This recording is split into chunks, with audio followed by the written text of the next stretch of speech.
Hello बच्चों, कैसे हो? आप लोगों का स्वागत है इलेक्ट्रोकेमिस्ट्री के तीसरे लेक्चर में। तो हम लोगों ने पिछले 2 लेक्चर में पढ़ा था आपका इलेक्ट्रोकेमिकल सेल्स के बारे में और गैल्वेनिक सॉल्ट ब्रिज के बारे में। अभी हम लोग उससे रिलेटेड क्वेश्चन करते हैं। तो गैल्वेनिक सेल्स को हम लोग रिप्रेजेंट करने का तरीका सीखे थे कि आपका सॉल्ट ब्रिज को इस तरफ और इस तरफ एनोड को रिप्रेजेंट करते हैं लेफ्ट साइड, और राइट साइड आपका कैथोड पे होने वाले रिएक्शंस को रिप्रेजेंट करते हैं। तो एक क्वेश्चन है, उस पर बेस्ड इसको देख लेंगे थोड़ा। For galvanic cells representations below given below, ये गैल्वेनिक सेल्स है, इसमें आपका आयरन 2+ में कन्वर्ट हो रहा है और आपका कॉपर 2+ कॉपर में कन्वर्ट हो रहा है। तो एनोड पे क्या हो रहा है, आयरन 2+ में कन्वर्ट हो रहा है और कैथोड पे आपका कॉपर 2+ कॉपर में कन्वर्ट हो रहा है। और आपको इनोड सेल फाइंड आउट करना है। तो कैसे फाइंड आउट करेंगे, क्या सीखे थे? ई सेल अगर हम लोग को निकालना है, हम लोग को अगर ई सेल निकालना है तो ये सीखे थे कि हम लोग क्या करेंगे, इनोड रिडक्शन पोटेंशियल कैथोड का minus inode reduction potential of anode का, ये काम करेंगे। आप इसको रिडक्शन पोटेंशियल के टर्म में ही ध्यान रखिए। ऐसे तो हम इसको क्या करेंगे, किसी एक पर्टिकुलर इलेक्ट्रोड का अगर रिडक्शन पोटेंशियल दिया हुआ है, ऑक्सीडेशन पोटेंशियल से अगर हमको चाहिए, तो आपका मैग्नीट्यूड वही रहेगा, साइन चेंज हो जाएगा। तो आपका ये क्या बन जाएगा, अगर इसको इनोट आरपी ऑफ कैथोड और ये माइनस माइनस बन जाएगा plus E naught of OP oxidation potential of anode, ये भी बोल सकते हैं। या अगर यहाँ पे करेंगे ओपी करेंगे तो यहाँ माइनस हो जाएगा। तो उस सिचुएशन में E naught OP of anode minus of E naught OP of cathode, तो ये भी हो सकता है। कहने का मतलब ये तीनों फार्मूला, ये तीनों आप लगा सकते हैं, लेकिन आपको एक याद रखेंगे, दूसरा अपने आप उसको कन्वर्ट कर लेंगे। बेसिक रिलेशंस आपको पता होना चाहिए। तो याद क्या रखना है, E naught RP of cathode minus E naught RP of anode, ये यहाँ ध्यान रखेंगे तो इससे बन जाएगा। अब देखिए यहाँ पे आरपी दिया है कि नहीं, आयरन 2+ में जा रहा है, तब तो ये तो आपको दे दिया क्या, ऑक्सीडेशन पोटेंशियल दे दिया ना, ये ऑक्सीडेशन हो रहा है तो ऑक्सीडेशन पोटेंशियल दे दिया।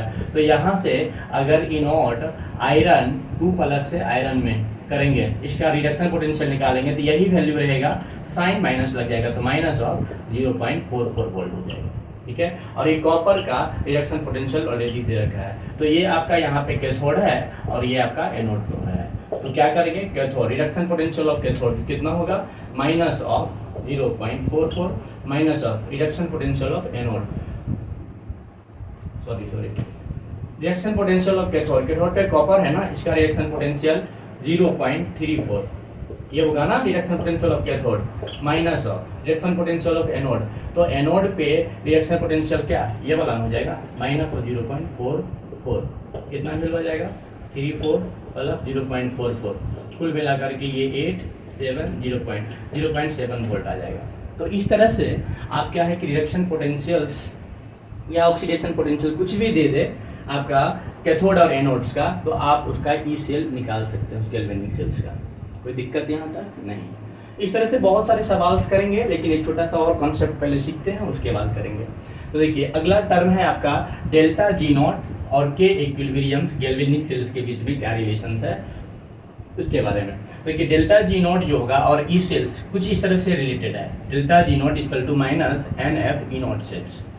और अगर उसमें जो केमिकल इक्वेशंस हो रहा है उसका अगर इक्विलिब्रियम कांस्टेंट अगर आपको पता है तो उससे रिलेटेड रिलेशन आपका ये delta G naught equal to minus of R T L N K, और फिर एल एन अगर दे रखा है तो इसको लॉग में बदल सकते हैं आप, उसके लिए फैक्टर 2.303 का होता है।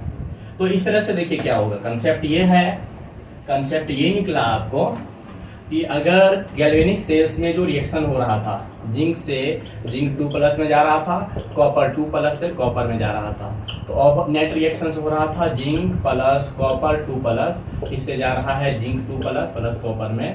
तो इस रिएक्शंस का के इक्विलिब्रियम अगर लिखना चाहेंगे तो जिंक 2+ का कॉन्सेंट्रेशन, ये तो सॉलिड है तो 1 हो जाएगा प्रोडक्ट साइड, रिएक्टेंट साइड फिर कॉपर 2+ का कॉन्सेंट्रेशन और आपका इधर 1 हो जाएगा। तो फाइनली जिंक 2+ का कॉन्सेंट्रेशन, कॉपर 2+ का कॉन्सेंट्रेशन, इस तरह से आप के इक्विलिब्रियम निकाल लेंगे। के इक्विलिब्रियम निकाल लेंगे ना, तो ये के इक्विलिब्रियम के केस में डेल्टा जी नॉट बराबर minus of R T L N K, और फिर अगर एल एन के अगर है इसको लॉग के में लाना चाहते हैं तो 2.303 का से मल्टीप्लाई होगा, 2.303 इंटू लॉग के। तो इस तरह से आप ये ध्यान रखेंगे। -2.303 RT log K।